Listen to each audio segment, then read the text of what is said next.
Across the pond with Barry and Chad. Barry, another week has flown by. It is here again, Sunday morning, because we've changed the way we do things here. I don't know, I just really liked last week, recording on a Sunday morning and just getting it out really quickly. It was out on Wednesday. It's just an easier way to start the week, don't you think? Definitely, and it gives you an excuse also to sing some Maroon 5, Chad. Sunday morning, rain is falling. It's such a great time to record. I'm feeling fresh, I'm feeling enthusiastic and excited for episode 47. Yeah, and we've got quite a week today, everyone, so strap in for episode 47 of Across the Pond. Be our guest, be our guest, put our podcast to the test. Be our guest, be our guest, be our guest. Well, Barry, we said we had a guest coming along this morning, and she's here. She's in our Zoom call. We have got Daisy, the goat. We spoke about her last week on our podcast, and she's here with us. And she looks really good this morning, don't you think? Oh, it's really good to have you here, Daisy. Thank you so much for your time. We really do appreciate it. Let's give a bit of a bio to give a sense of who Daisy is, Chad. Chad is a mom to, what am I saying? Daisy is a mom to two twins, to Lulu and Sebastian. She was banned from participating in goat yoga because she really loves human attention. And so apparently she was headbutting a bunch of other goats out the way, Chad. And we will get to that in a moment. Yeah. But basically, she is a fully qualified Scrum Master and a Zoom aficionado. So welcome, Daisy. Welcome, Daisy. I mean, like I said, she's looking great this morning. I mean, the weather outside is not so great here in the UK. But it looks like her spirits are still high. She looks very, very active. We can actually see the two little ones there. Really, really very cute. And she's actually sending us a bit of a chat as well. So she's telling us that hay is delicious. She's enjoying the hay. And she's actually quite focused on us this morning, don't you think? I think so. Oh, look at that love. Look at that love. Daisy's probably our most affectionate guest so far on the podcast. Certainly has been certainly the furriest guest we've had so far. And she looks like quite a strong woman, don't you think, Chad? I completely agree. I mean, I'd love to ask Daisy a couple of questions, but I don't know. Do you think she's gonna give us a few answers, maybe on the chat, or? I mean, maybe we can try. What do you think? Yeah, let's go for it. Daisy, I know you enjoy hay. Hay's delicious. What are you up to this weekend? Napping. She's napping Eating this hay, weekend. napping. Oh, I like it. That sounds like a good Sunday, Chad. A really, really good Sunday. And I certainly would love a little afternoon nap later this afternoon. So that's great. As well, yeah. I mean, I just can't believe how many trying to keep the kids under control as well. Well, you can see the little ones there. That looks like a lot of work, but they are so cute. Look at that, Barry. Adorable, man. Oh, Absolutely man. adorable. Daisy, you've outdone yourself. That is incredible. Lulu and Sebastian. Amazing. Oh, so great. So great. Don't you just love it when the pictures on the website, when you're booking something, Barry, when it actually matches what you get in real life? It's like when you go on an Airbnb and you book it, and Daisy is actually even cuter in real life than on her profile. I mean, I don't know. Have you had any of these kind of experiences on Tinder where you meet someone in real life and it's just not the right thing? It's so true, Chad. In today's world, everyone's putting filters on themselves, making them look a lot better than they are. Daisy is even better in real life, and it really is a pleasure to have her on the Zoom today. It's awesome. Oh, amazing. Well, Daisy, I know she's got a lot of eating hay and napping to do for the rest of the weekend. So glad she could join us for a few minutes here on Across the Pond. And have a good weekend, Daisy. Thanks for joining in. I know you probably have tons of Zoom calls to carry on with the rest of the weekend. And she's actually said here that we must always say no to catfishing, which is an important thing to stand for, don't you think, Barry? Big words of wisdom. All of us need to make sure we are authentic, vulnerable, and we are our honest selves in front of the camera. And Daisy is showing us how it's done. So fantastic role model. And we look forward to seeing Daisy in the future and seeing where she goes in her career, Chad. Absolutely. And if you ever want to get Daisy on, to have a Zoom call with Daisy yourself, I know she's a very, very busy girl, but it's possible. We'll leave a link down below in our episode show notes, and you can have her on your next Zoom call. Do it. It really, really is worth it. She's go to go, which is hilarious. That was Daisy, ladies and gentlemen. Let's move on to the week that was. The week that was. Well, that was quite a whirlwind, Barry, don't you think? I mean, we've just recorded it. I don't know how it went. Do you think it's going to even be listenable to the audience? Chad, I hope so. You were laughing at me earlier. I was so nervous about this interview. One of the most nerve-wracking interviews I've ever done.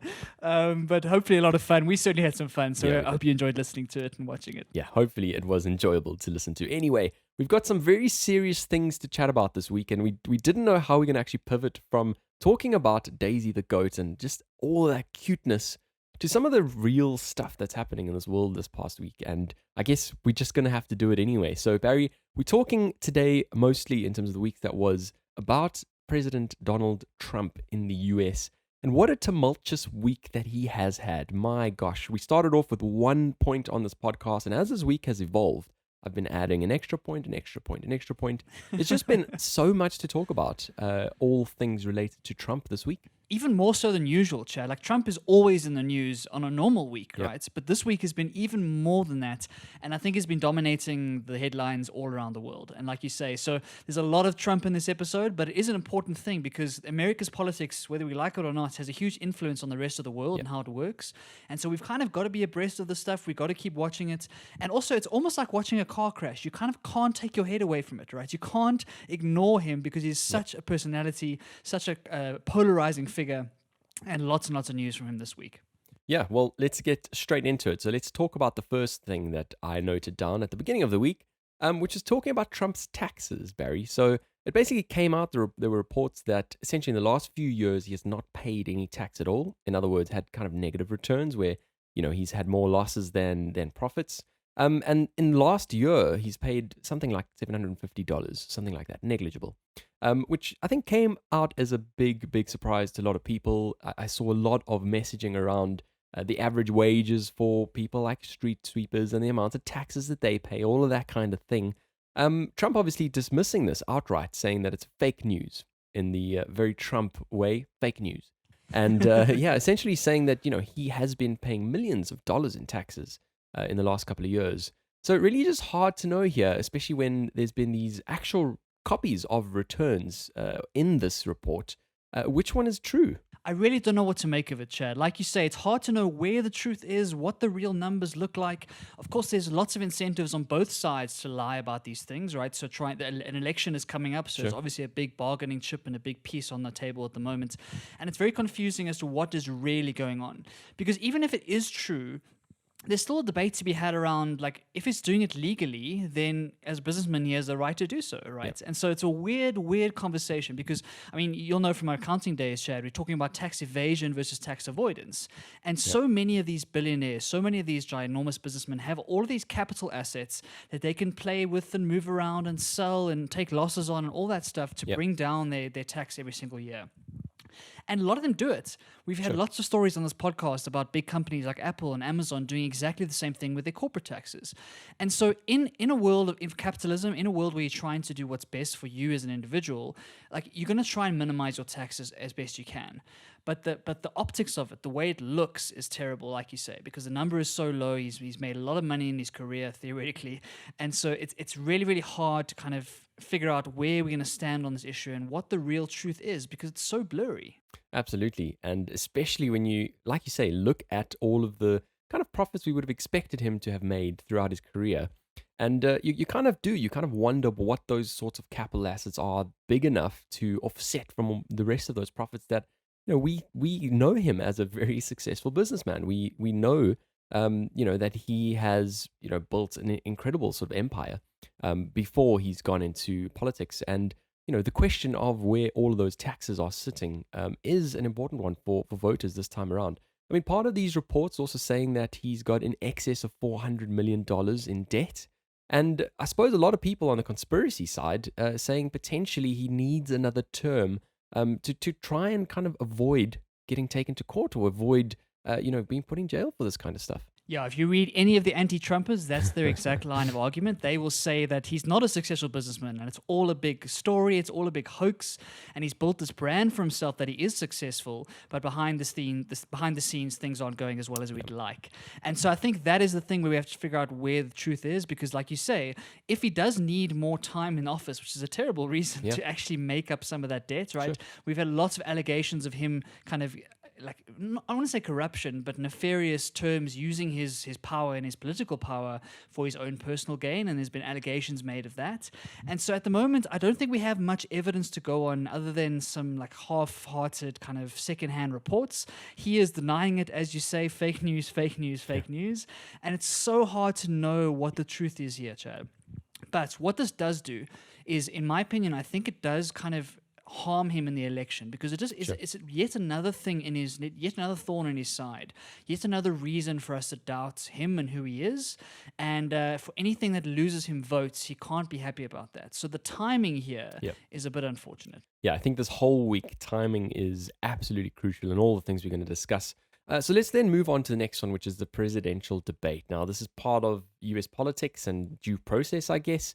That there's, before an election, or, before a president is elected, there are essentially 3 sets of debates between the 2 main contenders. And we've seen the ones in the past, it's been some really, really good discussion, and I guess a clear winner or leader kind of emerges out of those debates. Whereas in this case, I just watched a highlight package, and, I couldn't believe my eyes. I thought I was tossed back into primary school where 2 people were kind of trying to talk about something, but just not letting each other speak, constant interruptions. I didn't really see, certainly in the highlights package, and maybe that was one-sided, but you watched the whole thing, Barry, so you can certainly, let us know the full picture.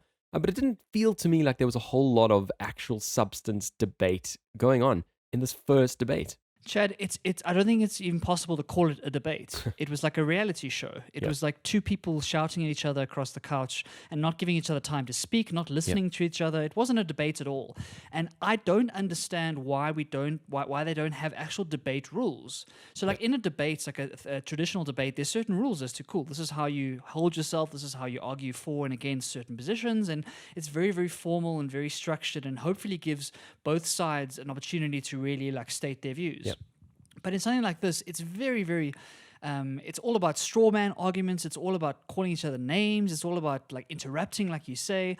And it's very, very hard to watch. Like I was watching it, and I'm not even American, and I was feeling very, very icky about it. So I cannot even imagine what it must feel like to be an American, one of 350 million people, and these are the 2 guys you're picking between. I mean, that's just horrible. Absolutely. It always happens this way, though. What is it that, the only actual contenders are ones that, potentially those who leave a lot to be desired for? I mean, like you say, this is the world stage. This is ultimately the top of the top in terms of leadership globally. And this person is going to have so much power to not even be able to conduct themselves in a courteous manner, especially when it's televised. It's just unbelievable, really. It really is. It really is. And something needs to change, because I don't think these debates are actually doing any good. I watched the whole thing, Chad, and I came out of it with no further clue as to how Biden is going to improve America, or how Trump's going to turn things around with COVID, or any of those things. It just ended up being a shouting match. And what I found interesting was there were some calls on social media. I don't know if you saw them, Chad, but there were some calls for Joe Rogan to moderate a debate and do like a 4-hour podcast with the 2 of them, like very open-ended, very much like his long interviews, because people think that might be able to pull out some more substance and give them lots of time to dig through ideas and kind of talk about things, rather than the sound bites that you have to do in these sorts of debates. So like this debate was like 90 minutes or so, and each topic only gets, say, 2 or 3 minutes of time for you to actually speak about it. And that's assuming that Trump doesn't interrupt you. And so it's one of those things where there were calls for like a longer format, a different format, to try and pull some more substance out of these things and get a sense as to what these guys' actual plans are for the US. And not just like, we hate you, so we're going to argue against you. It's like, what are you actually going to do proactively? And I didn't see nearly enough of that in the debate. That's interesting, especially because we've spoken about Joe Rogan before, and the fact that he has become such an icon, the fact that people would suggest he be the kind of moderator on something so important, it really is kind of just a newer way of thinking about things. And I completely agree. I think it would be possible in that kind of setting to potentially extract some more juice from something that is really important. And there's a reason why these debates are held. Exactly. And Trump actually agreed to it. He tweeted out to Joe saying he's game. Biden didn't agree, of course. It's never going to happen. They're never going to put themselves in that position because there's too much to lose. There's too much to risk. But I think it's a great idea, because the reason Joe Rogan's conversations are so great is because they are so long, so open-ended, that it really it gets through all the nonsense. It like pierces through the veil of whatever image you're trying to show, and it shows the real you. Because it's very hard to act a certain way for like 4 hours, right? Sure. And so it would have been very interesting. But I don't think it's ever going to happen. But as far as I think, these debates and the formats, I don't think it helps at all, Chad. And it makes me a little bit sad to watch, because this is theoretically the greatest democracy in the world, and they're really not acting like it right now. Oh gosh, what a joke to actually watch. And I guess the next question on that was, well, let's see what the next two debates are going to hold. Maybe now that this kind of match has come out and they've got it out their systems, maybe the next two would be a little bit more fruitful. And straight after all of those kinds of angles are mentioned, Trump and the US First Lady, Melania, contracts COVID-19. Now, the timing of this, Barry, the timing of this for a president who's been plagued with his handling of this virus, I think more than 200,000 deaths in the US, and he now himself contracts this disease, clearly he hasn't got control of it. Yeah, it's one of those things where it's the tragic irony of it. I think in the debate, he even made fun of Biden for wearing a mask at one stage. And so the kind of the things that have come out since then has just been horrific. And obviously we send our respects and our concerns for them. I mean, Trump is quite old, so I'm sure he's under some stress because of this COVID thing. But hopefully this might just give a little bit of a perspective change, maybe. Maybe I'm being over-optimistic, but maybe this gives him a sense of, hold on a minute, we haven't actually won this thing. This thing isn't over. And it can affect anybody. I think we're going to find out in the next few weeks, like how many people he came into contact with. Because if he was carrying the virus for a couple of days, I mean, he meets with so many people all the time, and so how many of his inner circle, how many of the government, how many people he met with, even Biden at the debates. If he had it during the debate, what has happened then? And so I think a lot of the conversations are coming around that, and like you say, the timing is just terrible. So I think for Trump, he's under a lot of pressure right now from all angles, because the election is coming up and there's all these thorns in his side, and COVID was the last thing he wanted. Yeah, absolutely. And from all of the reports that I've read, Biden has tested negative. So on that front, I guess that's one thing to note, Barry. But you're right. In terms of all of the rest of the inner circle kind of thing, all of the senators, I've seen quite a few senators have actually tested positive. Not sure whether that's related to Trump getting infected, or that's just come through from another kind of chain. But it is interesting, especially when you're looking at the kind of power that this inner circle has, and the kind of decisions that they need to make on a daily basis. So really, really very interesting there. Timing, like you said, do we even see a second debate happen? Is it going to be remote? Is the election going to be postponed? There's so many questions here, and we really just don't know the answer. Yep, it is one of those things. Everyone's been talking about these mail-in ballots that have been highly controversial because they don't want people queuing to go and vote. So there's been talk of the election being pushed back, but obviously Biden doesn't want that. Trump would love that if he could. It's a very, very confusing time for American politics, and I think it's almost like a lose-lose situation. It doesn't feel like where is the right thing to do? What is the right decision to make? It's very hard to see that right now. And Trump is one of those characters that is very, very polarizing. Of course, one of the strangest American presidents they've ever had, and so it just keeps getting crazier and crazier. Like, Chad, I can't believe 2020 still keeps delivering these sorts of stories, right? Like, I had this moment when I saw that he got the virus, and I'm like, 2020 just keeps on hitting us again and again and again with these crazy, crazy stories. And it's only a matter of time until aliens arrive, in my opinion. I mean, that's next, right? That's next, right? Oh, man, you're right. I mean, where could we go to from here? We've literally had any inconceivable thing happen this year. And it just keeps happening. What is it? Is it about the year 2020 as a kind of symbol? Or is it just poor luck, really? Who knows? Let's certainly hope that nothing more happens this year. Let's just talk about that infection, though, because obviously we saw Boris Johnson contracting COVID as well early on in the year. And I think that was at the heat of lockdown. And personally, I think it affected the way that he essentially the measures that he put through on society, or in terms of the strengths of the lockdown, all that kind of stuff.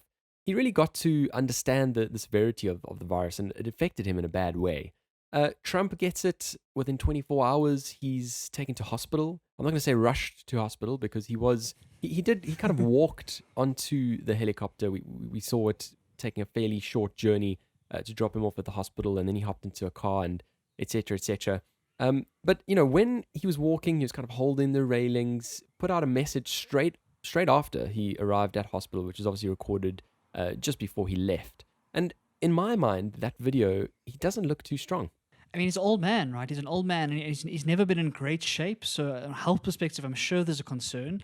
It's always hard to know in these things whether it's precautionary because he's the president to get him in hospital straight away, or if it really is like real symptoms. And I don't think anyone's going to know that for a while until something comes out. And so, it is concerning because he is in that age range that has really struggled in the virus and has really like seen the majority of the deaths. And so, there's a lot of concern, I think, in the US and around the world about it. And but because there's so much manipulation, so much fake news, so much nonsense around the world, it's hard to know what is true, right? Like you can watch a video and you can interpret it a certain way, but you can read another article that can interpret it a completely different way. And that's it's a no-win situation. And so I don't know what to make of it. I don't know how to feel about it. I've been very upset with a lot of people like calling for his death. I think that's completely untoward and very, very like against the kind of idea of democracy. No matter what you think about him as a person or as a politician, that's just a horrible thing to do. So I've been very upset to see a lot of that online. But beyond that, I think that we have to just wait and see what happens. I believe he's got some crazy concoction of drugs and all sorts of stuff that he's taking in order to try and get this right. And of course, the question is he taking that hydroxychloroquine that he was talking about throughout his the whole lockdown? That's a big question to find out. But it certainly is going to be a trying time for him and for the country to try and figure out how do we move forward from this? Assuming he recovers well and assuming maybe he changes his mind a little bit on how this virus is going, will we see changes to his policies? Or is he going to do what Trump does best, which is just to ignore it, to spin it, to storytell around it, and just keep going on his path? For some reason, I feel like Boris is a little bit more empathetic than Trump, and so I'm leaning a little bit towards the status quo with Trump, whereas Boris really did change his mind on a few things. Yeah, I completely agree. And there's a lot there, Barry. There's a lot there, especially the things that he's taking. So he's been given an experimental antibody cocktail, which obviously has not gone through approval. It hasn't got FDA approval as yet. I was reading a little bit on it, and I think it's gone through a couple of trials and shows positive signs, etc., etc. But to roll that out in America's number one man is quite a thing to do, I think. And to see whether it actually works or not, whether there's any side effects, certainly in the long term. Obviously, when you're grappling with something that is life-threatening, sure, it's good to kind of take chances, but I don't know what to think about this. Yeah, neither do I, Chad. I think it's one of those things where you don't want to be experimenting like that on your commander in chief. And so I don't know what the thinking process is. I don't know. Maybe the FDA thing is just maybe they know that it's going to get through, and they just know it's a formality, and maybe it's okay. But maybe it's just Trump saying, "No, I want that in my veins," and him kind of taking advantage of that. But Joe, I don't know enough about the cocktail or about any of this biochemistry to give a real sense as to what the right thing is. I would be very careful about experimenting, though, with your commander-in-chief. I think that if you get that wrong and something goes horribly wrong, which we don't want to happen, and you're held responsible for that as an FDA or as a government or whatever, you're going to be in a world of hurt. Absolutely. Well, only time can tell. We're going to have to keep our eyes peeled on the news, but I certainly don't think this is the end of it. Certainly as we lead up to the election, it's really going to be interesting to find out all of the answers to our loads of questions in terms of how things are going to unfold, given the cards really that everyone has been dealt at this point in time. And yeah, I'm just fascinated to see what actually happens because this is already an unprecedented time already because the world is facing a pandemic. We've got global recessions happening, massive balance to strike of economy versus health of the general population. And then on top of that, you've got the election that falls in this time and, two candidates that leave a lot to be desired for. And then on top of that, you've got all of this as well. So going to definitely keep our eyes peeled for how this unfolds. Now, just moving slightly, kind of on the same topic, but moving just to the UK side, where there's a pharmacy chain, Boots, very similar to what you would have as Dis-Chem in South Africa, Barry. And they have run out of flu vaccines. Now, there was a report released this last week that essentially looked at getting flu and COVID together concurrently. And essentially looking at the mortality rate if you have them two together at the same time. Obviously, as we're now approaching winter, that's quite a concern. And this report essentially releases that it doubles your mortality rate. You are 2.27 times more likely to die than if you had COVID alone, and 5.92 times more likely to die than if you had neither the flu nor COVID. And so on the back of this, people have been rushing out to go and get those vaccines. And Boots has kind of temporarily run out, and they're actually now not taking any appointments for anyone who is not over the age of 65. So yeah, quite interesting. Like we said, unprecedented times. On another front, Yeah, it really raises a very interesting discussion, Chad. I mean, we've been focusing all of our efforts, our supply chain, our money, our focus on this COVID vaccine thing and trying to get the COVID managed and the PPE and all that stuff to the extent that we are potentially ignoring other things like flu vaccines, like a bunch of other things. I was on a call earlier today and we're talking about a guy who's doing some malaria work in Ghana, and he was talking about all the money that goes to COVID is all very well to kind of keep COVID at bay. But if it diverts attention and money away from other things like malaria bed nets or like other medication that is very, very important, you might see the same amount of deaths or more deaths in another sphere of life. And so it's so difficult in today's world where the COVID is like obviously front of mind, but we have to be thinking more broader, like you say, that sometimes the flu is as important because I mean that's a huge double the mortality rate is quite significant. And so we can't just focus absolutely everything on one cause and hope everything else is going to take care of itself. And that's what makes these economic decisions so difficult. Like how much money do you pump into what things? How much focus do you put on these things? As Boots, how much should you be trying to get these flu vaccines in versus doing all the other thousands of things they're doing? Of course. It's a very, very tough one. It really is, and especially when you've got labs who are trying to come up with essentially a vaccine, and already some labs are producing these things at scale, even though they haven't been approved, because of the fact that if they get the green light, they'll have quantities ready, lined up, ready to push out to the rest of the world. And there's loads of labs that are pumping out for massive, massive quantities. They've got orders from governments around the world. And so you're right. Does it detract from some of the rest of the stuff that we know has taken a lot of people out in the past? I mean, we look at graphs. I've seen graphs in the UK where you look at essentially all the various different years, and you can see a peak on a particular year because essentially the flu vaccine was not very effective in handling the strains that they had that year. And so you're right. It's a very, very interesting discussion, and who knows? I really just hope we get that balance right. But certainly interesting that I can't go and get a flu jab. A lot of people have different opinions about flu jabs. Where do you stand on it? Do you go every year? I don't, Chad. I've never had a flu vaccine, and I don't have a good reason why I haven't or have. It's never really been front of mind. I've never really thought about it that seriously. But I know it is very polarizing. Some people think it's the greatest thing in the world. Some people think it's a complete waste of time and money. So have you had it before? I have had it before. I think I've only had it twice, though, funny enough. And I kind of am not sure what to believe. I've got friends who are very, very, very opposed against it because essentially you're injecting your body with a kind of limited amount of the strain, and it has to then build antibodies to it. And obviously the vaccine is not going to catch every single strain, so you still have an opportunity of getting sick that winter. So it's interesting. I don't know where I stand at the moment. Like I said, I've had it in the past a few years ago, but since then I haven't. And ultimately, I suppose we're always going to get sick at some point in time. Do we try to vaccinate for everything? I don't know. What do you think? I don't know, Chad. It obviously, like the next question that is obviously in our minds is when the COVID vaccine comes, are you going to take that? And I think I will. I think I will. So I don't know why I feel differently about a flu vaccine to a COVID vaccine. I think one of the things I did read is what you said, is that there's so many different strains of flu, and they try their best to kind of identify what strains are most prevalent in this winter, but it doesn't mean you're going to catch it all. And so I don't know how effective it actually is. I've been very fortunate that I've never really gotten crazy sick that I've thought it's been super necessary. Like I've been able to deal with whatever I've gone through every winter. But it is one of those strange things that vaccines have become politicized over time, right? They've become a talking point between politics, between morality, between all these different conversations. And it makes it a bit blurry and a bit difficult to figure out what is the truth and what kind of decisions should I be making for myself and for my family. Yep. And especially when you look at a flu vaccine that I guess happens every year, we're kind of aware of the format and we kind of have an understanding of what it does.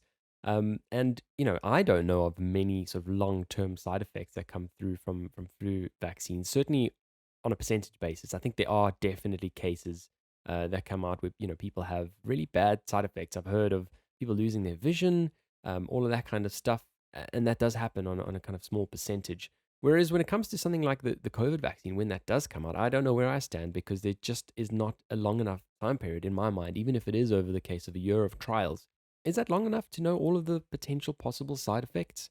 It's really hard to know because ultimately we're looking for this golden bullet that's going to put this thing to an end and let us get back to life as normal. But ultimately, if we rush this thing a bit too much, we might miss something. Yeah, definitely. And we're operating with imperfect information. Yeah. We don't have enough information to make an educated decision. And so we're going to look back on this time with hindsight and be like, oh, it was obvious, but it's not obvious right now. It's one of those things where we don't know what the right move is. And like you say, these vaccines that are being rushed through everywhere in the world, everyone's trying to get it out as quickly as possible. That's not the way you want medicine to be done, right? We want it to take time. We want it to be really, really well tested. But right now, when we need this desperately, they're going to rush things through.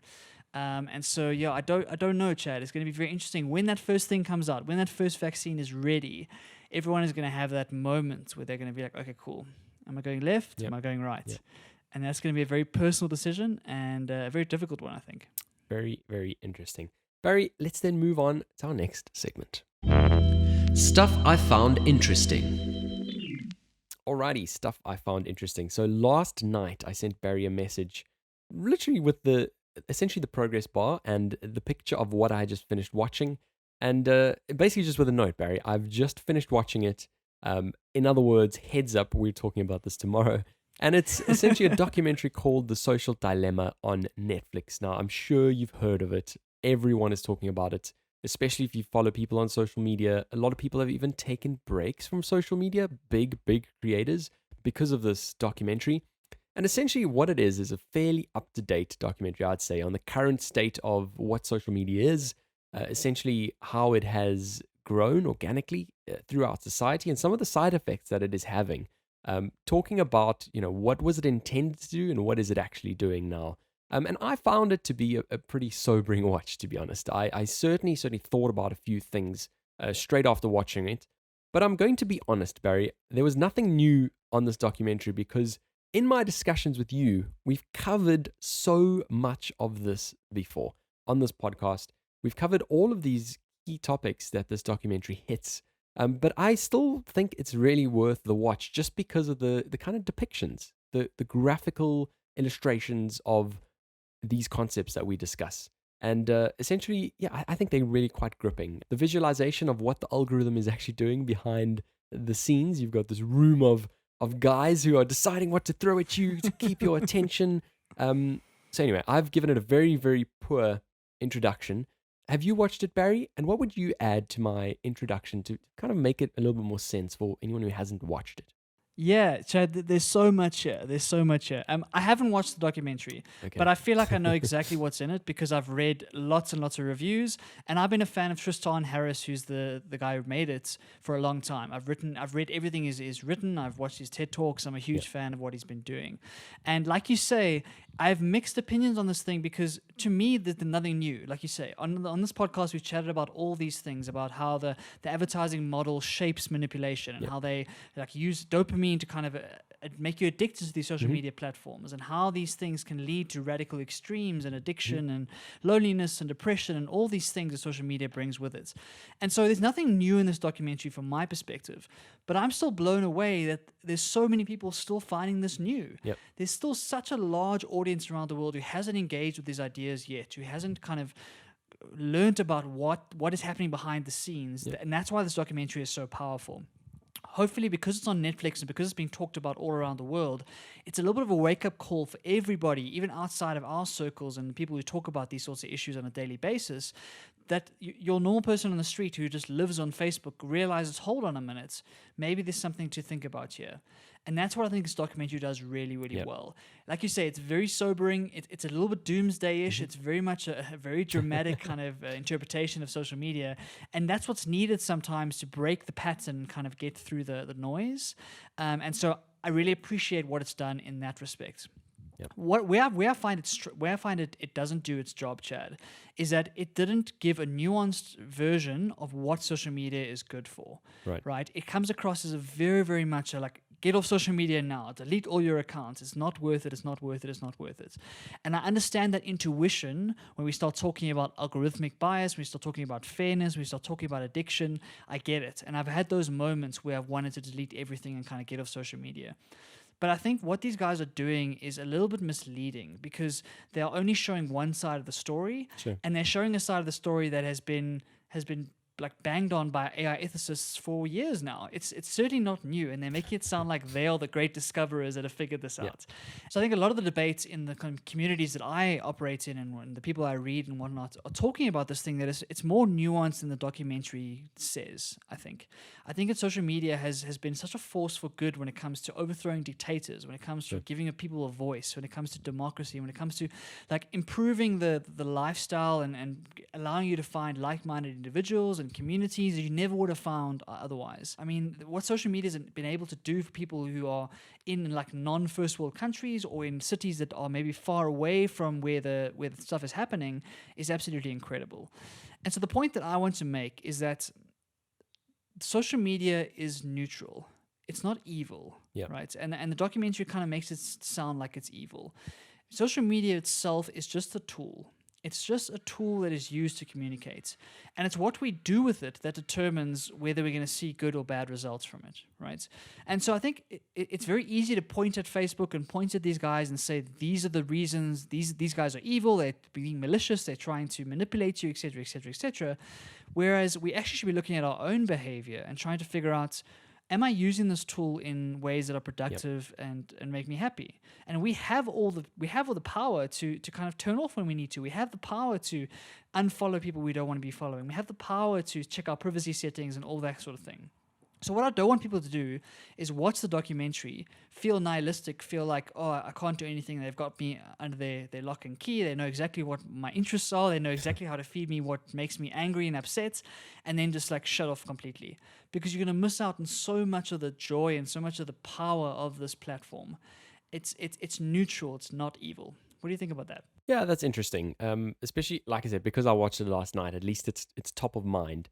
And they certainly didn't leave that element out, I feel, Barry. They did say there are very good things that it does, but certainly the overwhelming theme is the one that you touched on, that it is evil, that it is it is bad, etc., etc. At the same point, it didn't really give any solutions, right? So it very, very easily pointed at the problem. And this particular guy worked at Google himself. I think all of the panel that was discussed all had pretty big positions at the major social networks. And I suppose from that point of view, immediately it kind of gives a bit of credibility in your eyes as a viewer. They obviously do that for a very good reason.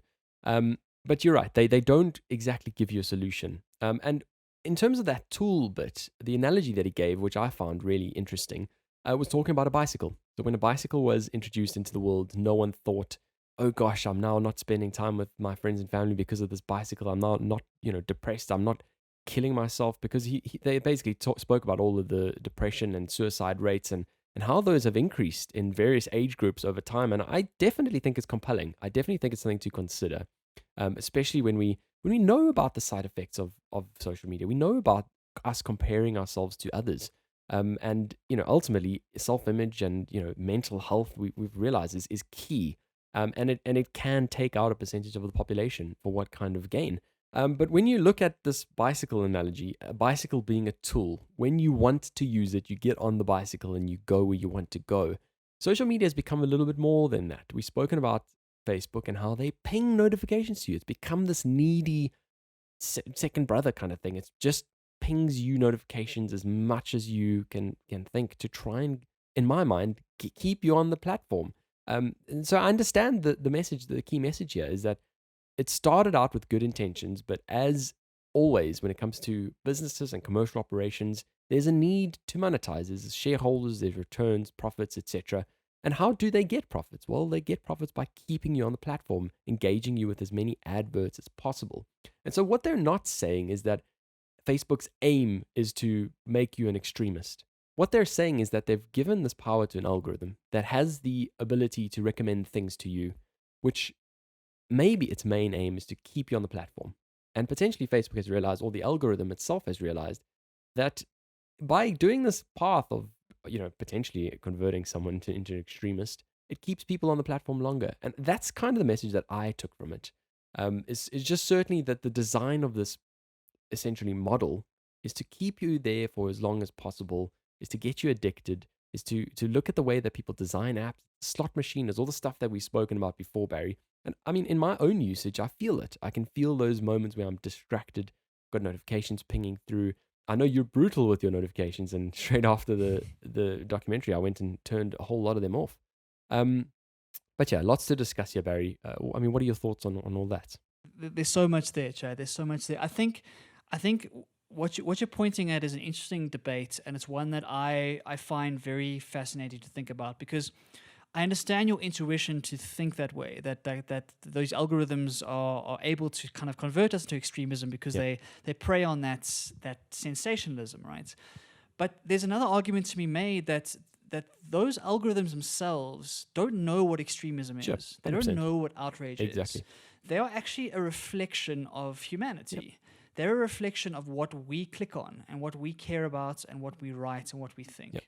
And so I'm not condoning Facebook by any stretch of the imagination. There's a lot of problems in that company. But I think there's a fundamental misunderstanding of the way these algorithms work.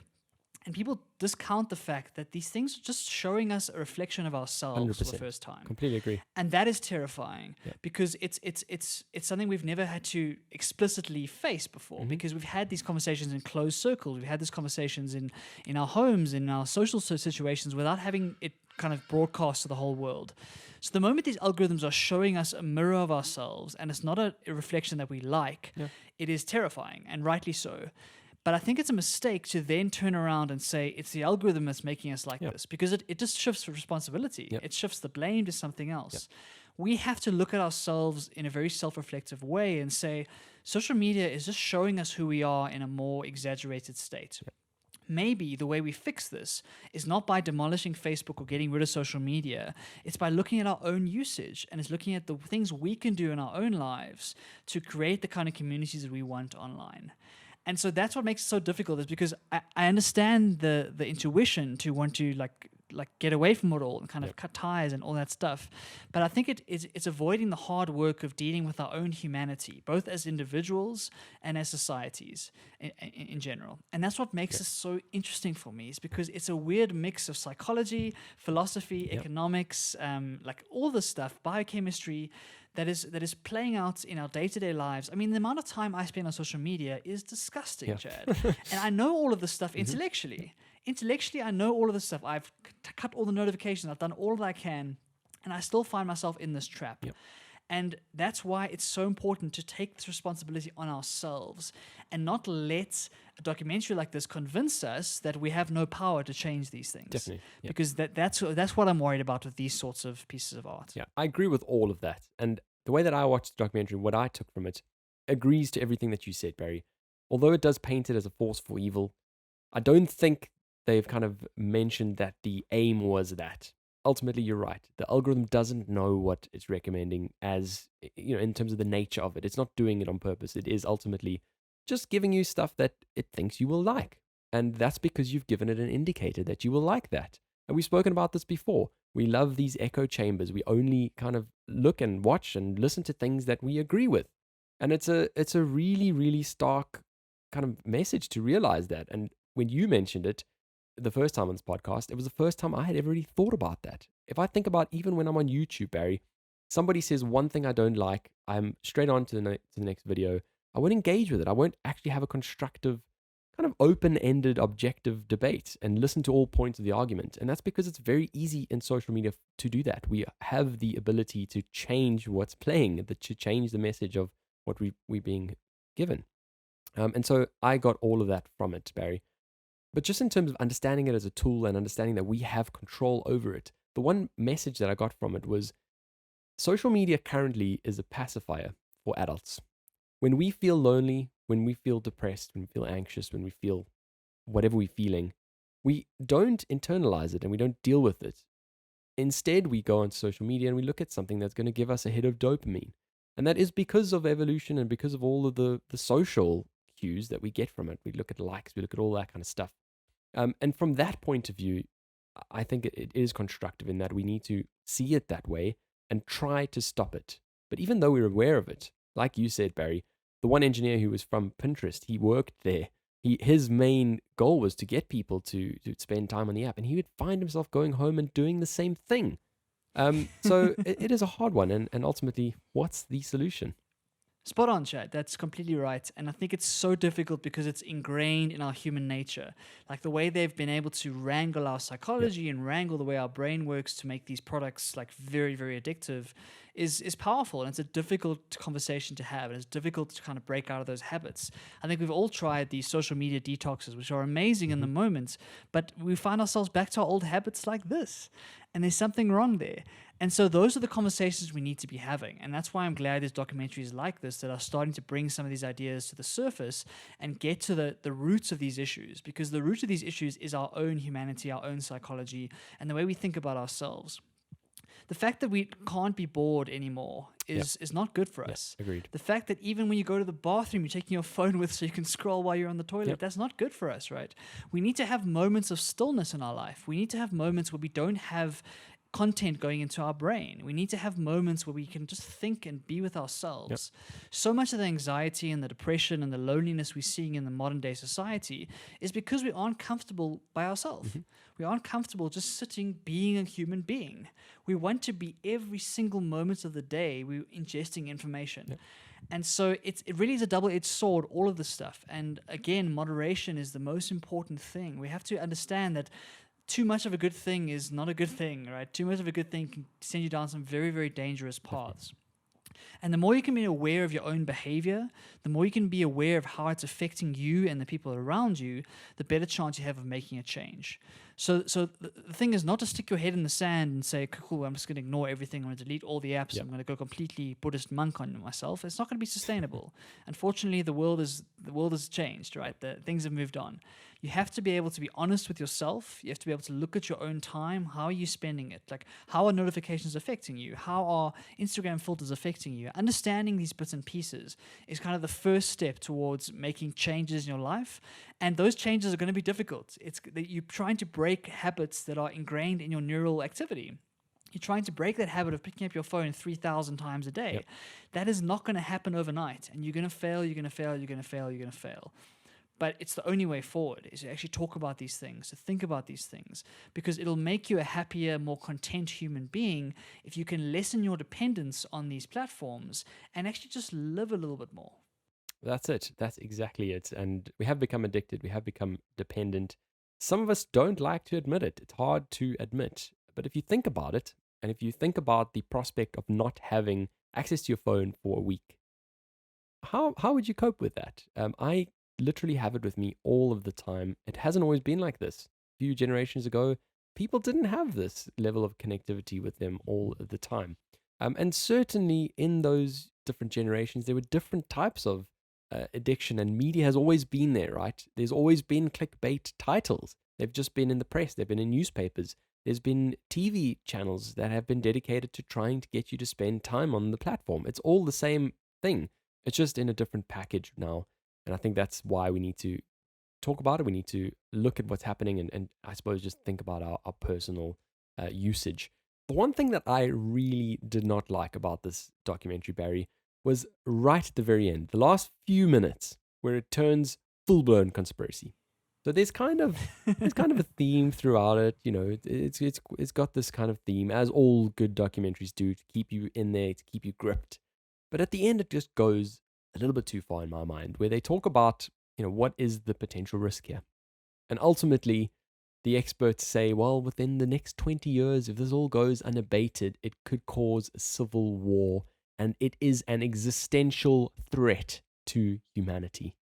Thoughts? This whole world of existential threats has and the talking about it and the writing about it has kind of exploded over the last 10 or so years.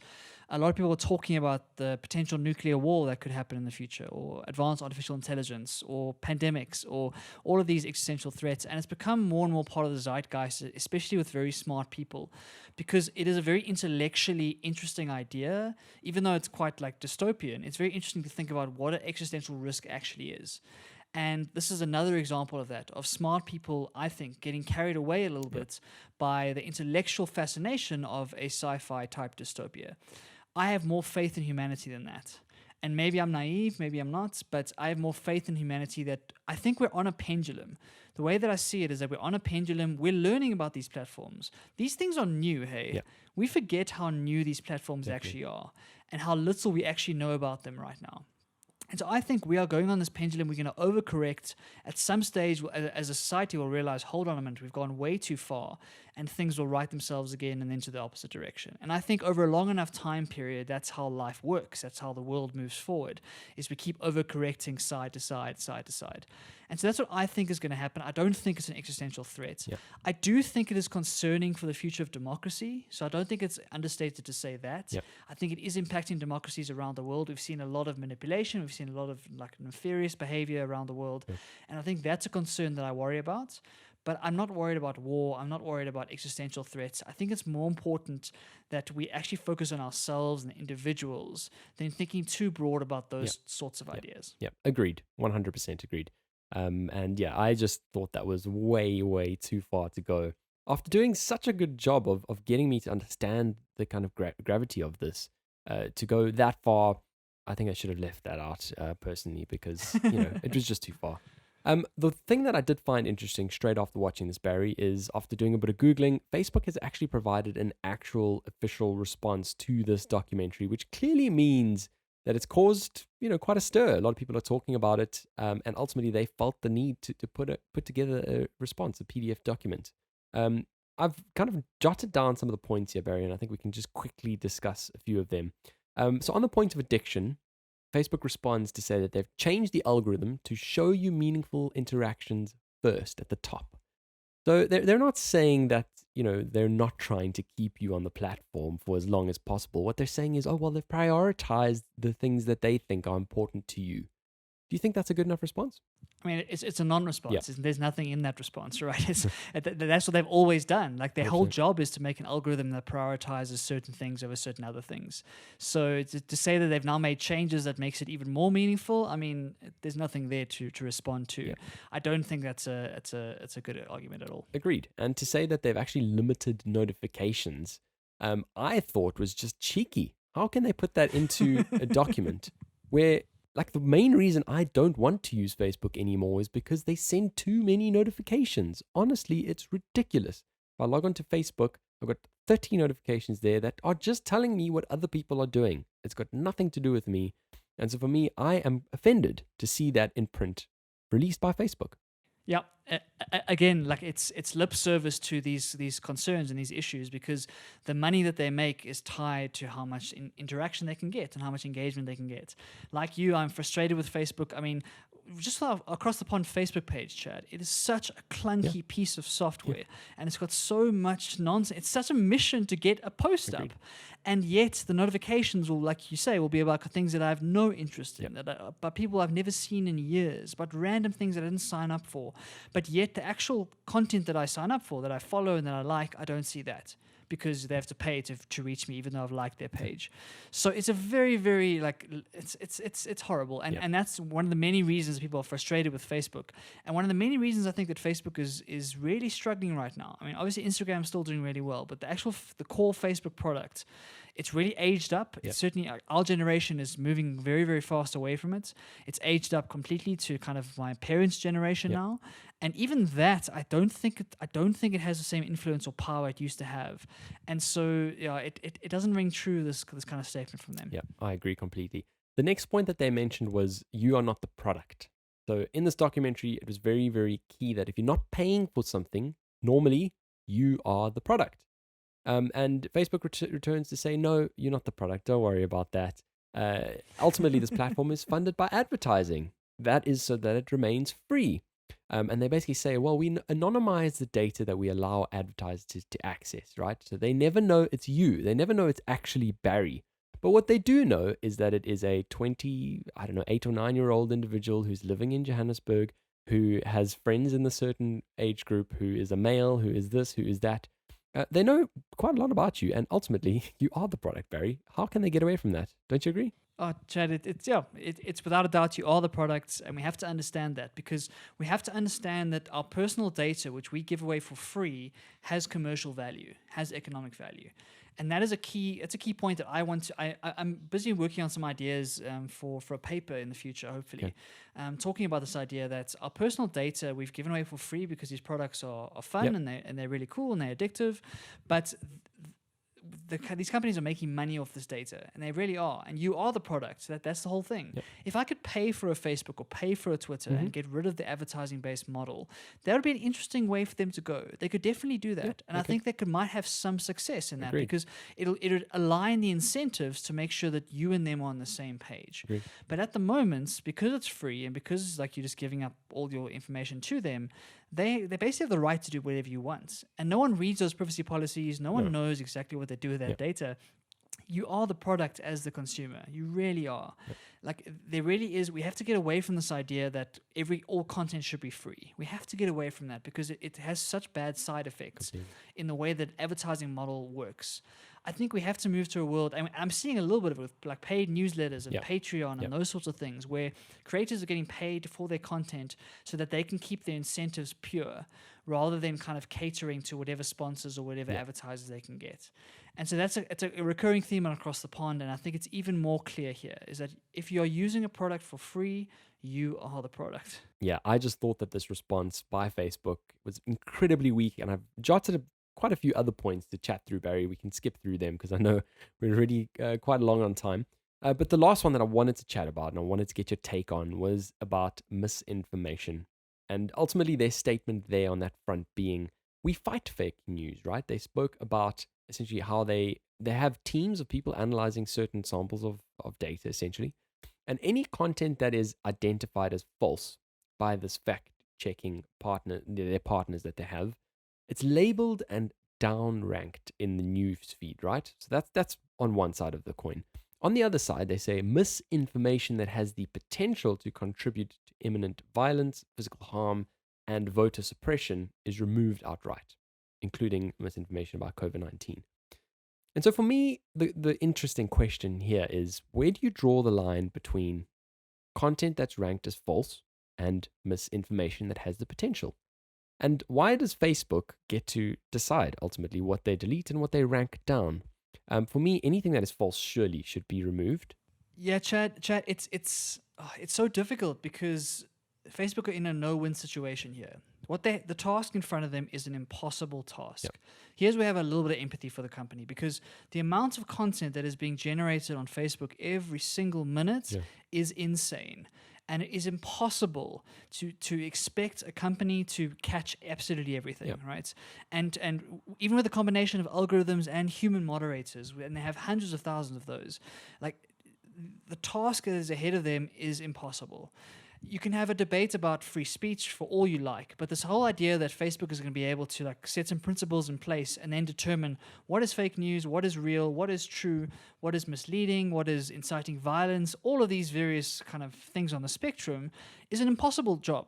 For everyone who has criticized them, I've seen zero solutions as to how do you actually solve this problem, right? So it's one of those things where, again, it comes down to us taking responsibility for fact-checking our own stuff and for actually like looking deep into the things that we care about to understand what are valuable sources and what aren't. I don't think Facebook wanted to be in this position. Because of their power, because of their global influence, they've all of a sudden become editorial. The whole idea of Facebook was that it was just going to be a platform that anyone could post anything onto. And because of the influence, because of the pressure from governments, because of the regulation that's coming down the pipe, they've had to become some sort of editorial team to make judgment calls on what is true and what isn't true, what is misleading, what isn't misleading. So I have a little bit of empathy here because I don't know how you do a job like that. I really don't. When you have hundreds of thousands and millions of posts going on every single day in hundreds of languages across the whole world at all times of day and night, it really is a very, very challenging task. And I applaud them for having a go and really trying to make a go of it. I think for me, we need to see regulation. We have to see government regulation come into play here and really try and put some guidelines in place so that companies know where their responsibility ends and starts. That's a whole debate, of course, as to where that responsibility is. But I think we need some sort of authority figure to come in and say, listen, this is what we expect from a platform like yours. This is the kind of things we expect. And then we can hold them to those standards.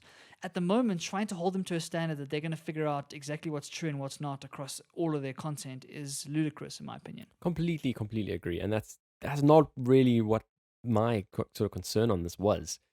So I completely agree. It's out of control. It's not possible that they can actually manage this. We need to kind of internalize this, and we need to fix it ourselves and ultimately, as users, check things before we rely on that information. What I'm saying though is that they've got a team that's set aside to look at a sample of content, right? And within that content that they look at it, they either downrank it because it's false or they delete it altogether because it's misleading. And so for me, where do you draw the line between that two? And should they actually be deciding a distinction between the two? Like if they've fact checked it themselves and they've decided, well, this is false, surely it should just be deleted altogether, don't you think? Yeah, it's not black and white though, right? Yeah. Because there's degrees of truth, and truth is a very difficult thing to identify. You might have one claim in an article that is false, Right. but if the article is sort of on the right track, then you might say you want to keep it up. I don't see any issues with downranking, and that's what Facebook does, Yeah. is it ranks things. That's what all these platforms do, and so I don't see any issues with that. When it comes to free speech, I'm an advocate for it. So when it comes to deleting things, I would rather they don't, Right. unless it's like hate speech or it's very, very serious.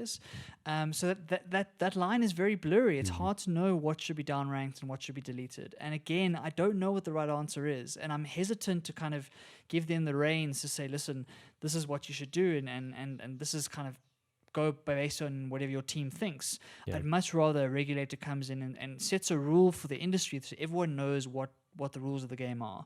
At the moment, there's too many malicious actors who are manipulating the rules of the game. They understand how the algorithm works. They understand how these fact checkers work. They understand how to get things through the various channels, and that's where you get concerning outcomes. Yep. And so, yeah, I don't know, Chad. I really don't know. Yeah, it's such an interesting debate that we're having, and all of these questions that no one ever would have thought would have even been posed because of the side effects of what we have at our fingertips these days.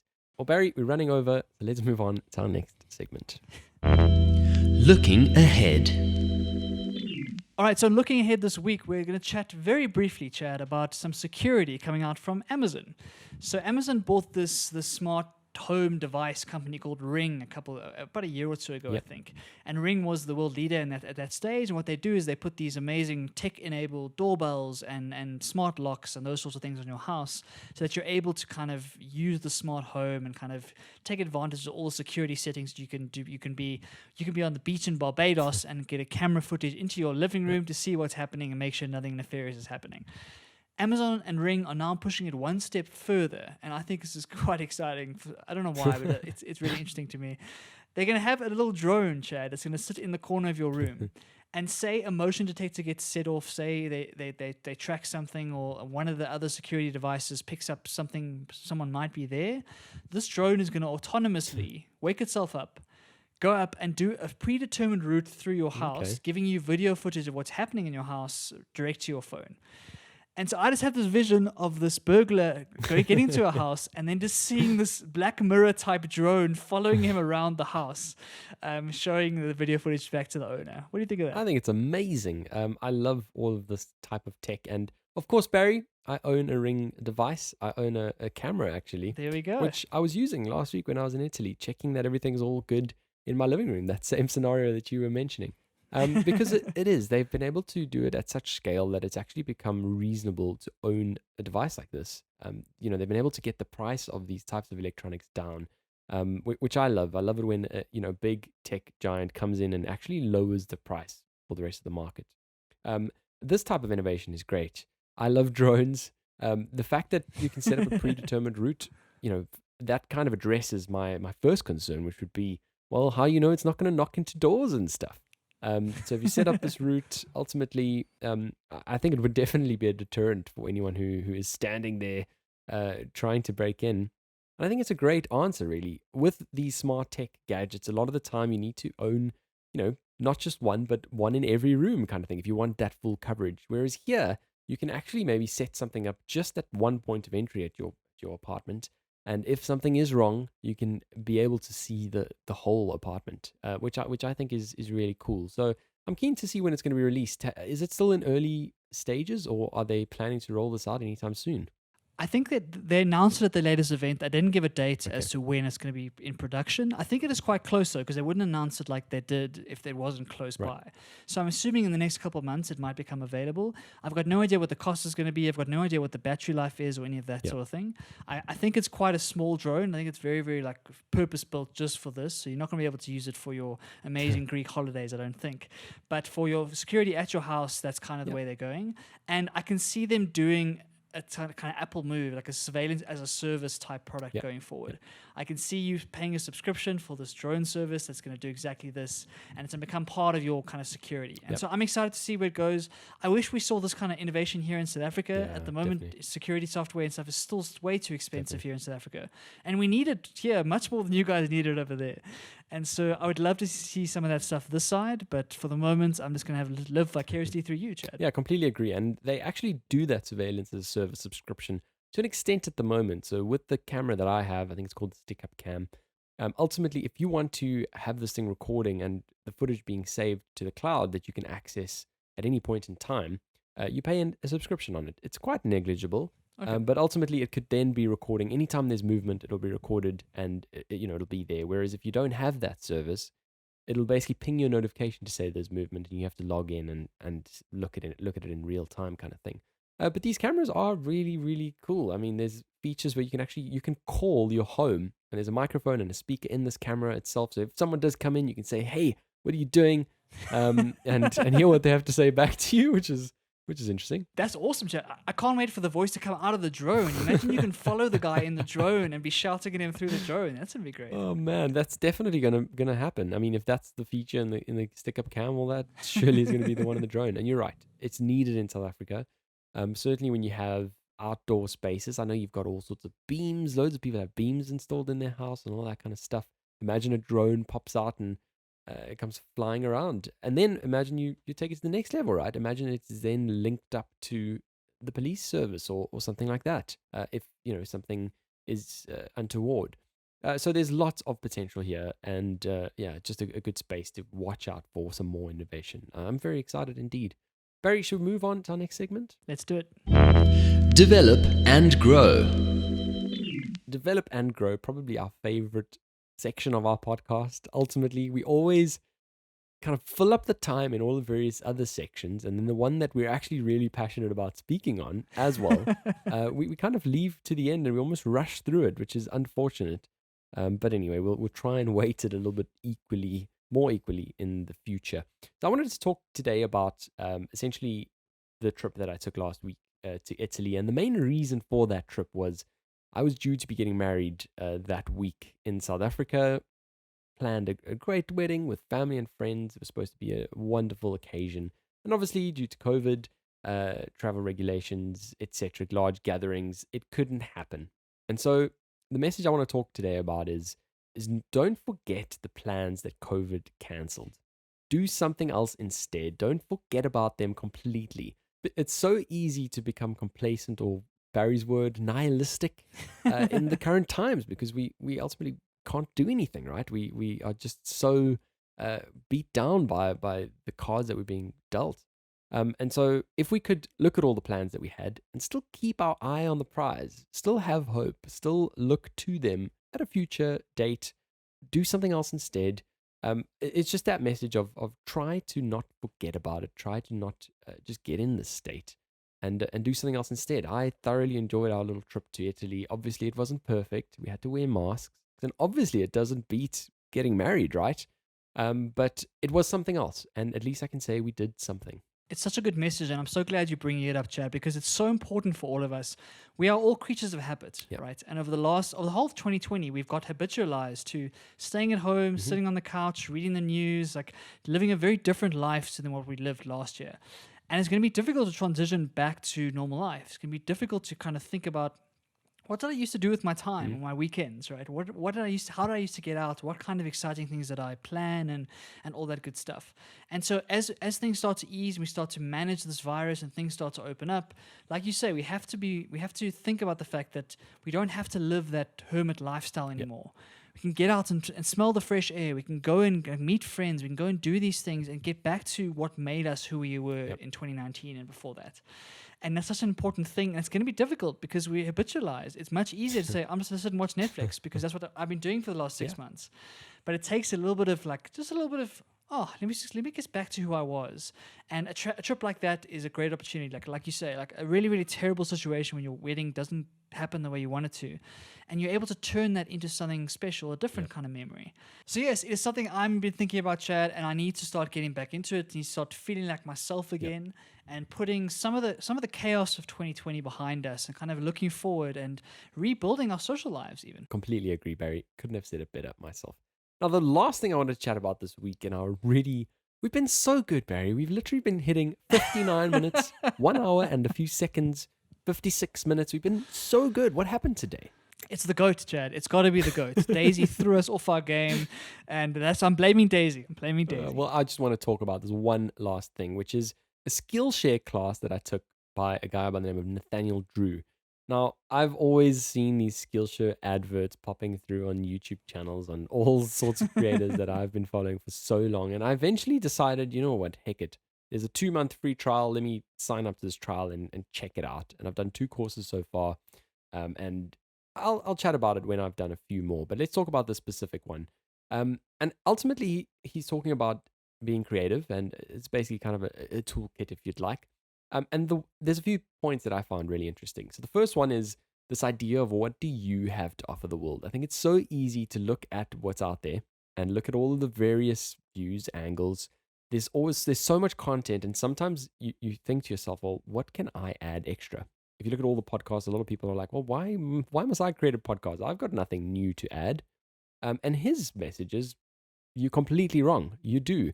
That you are so unique you don't understand because of the fact that you have this unique frame of reference. No one in the world has the same frame of reference as you. And that's a big message.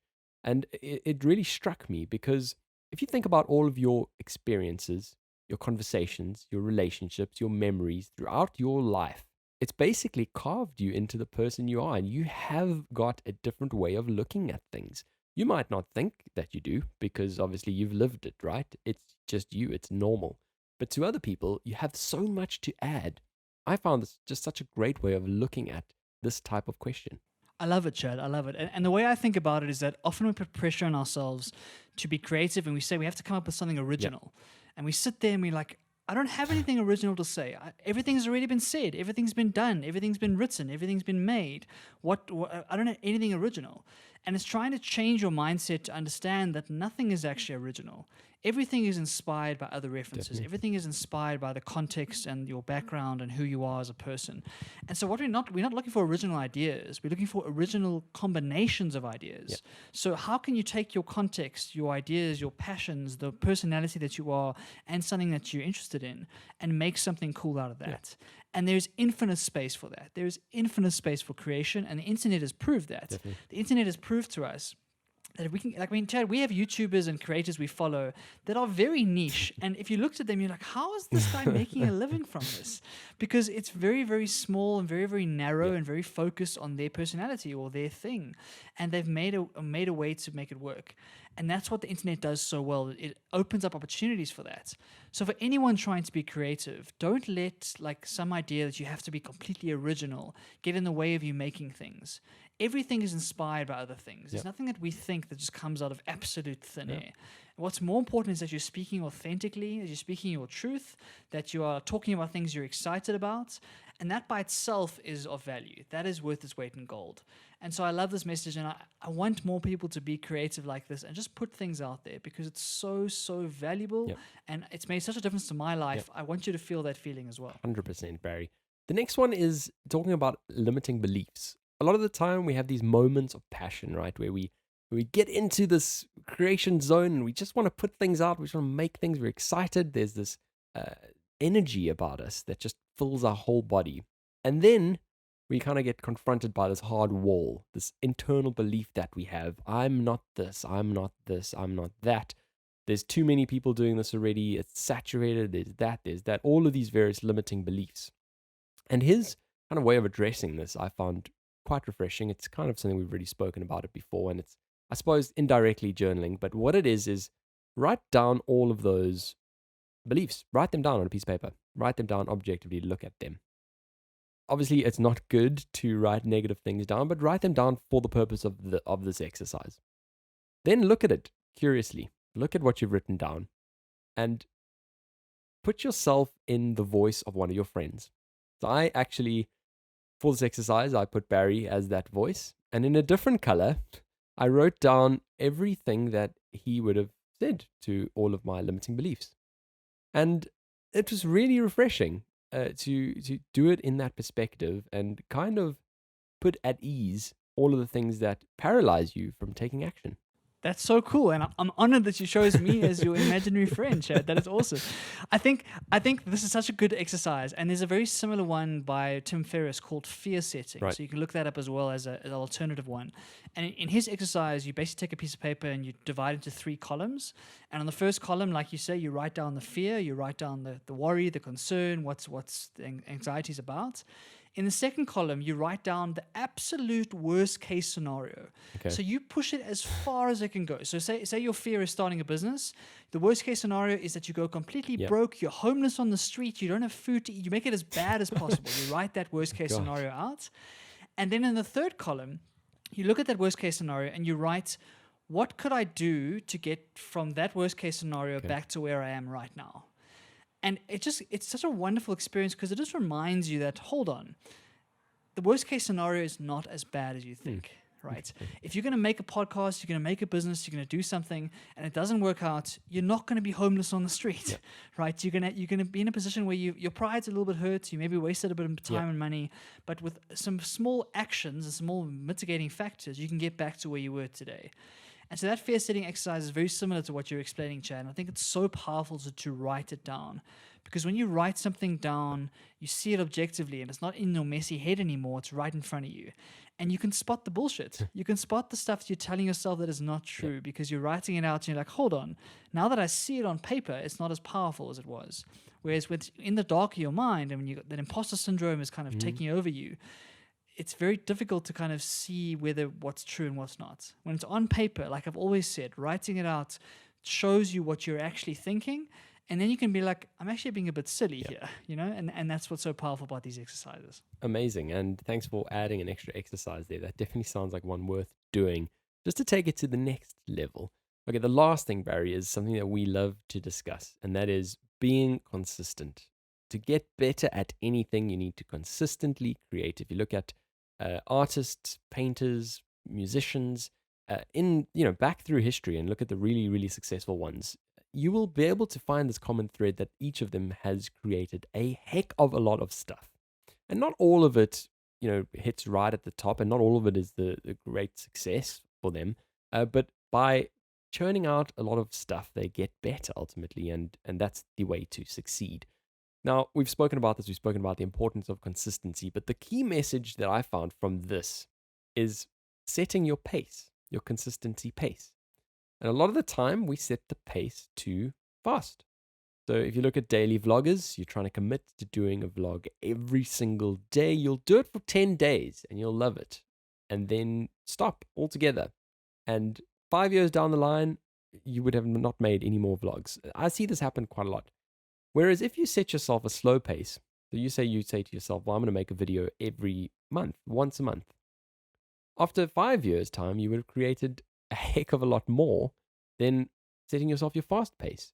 So just be consistent. It's that same key message that we keep talking about, but it's okay to set yourself a slow pace. Look at what's realistic. And ultimately that is going to be better for your improvement, for your creations, than going out too hard out of the gates.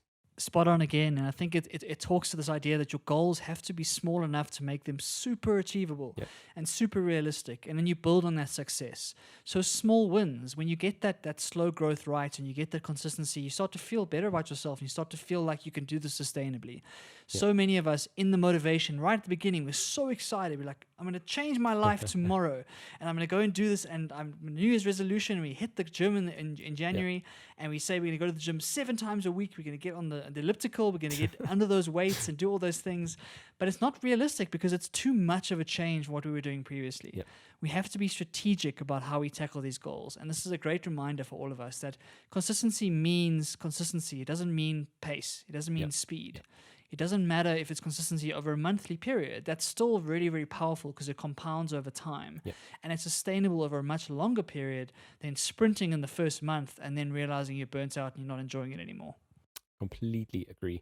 What a great place to end yet another jam-packed episode of Across the Pond. Man, I could have still spoken for another hour or two, Barry, on some of the topics that we discussed today, but we unfortunately do have to call it a day, just for the sanity of ourselves and the sanity of our listeners.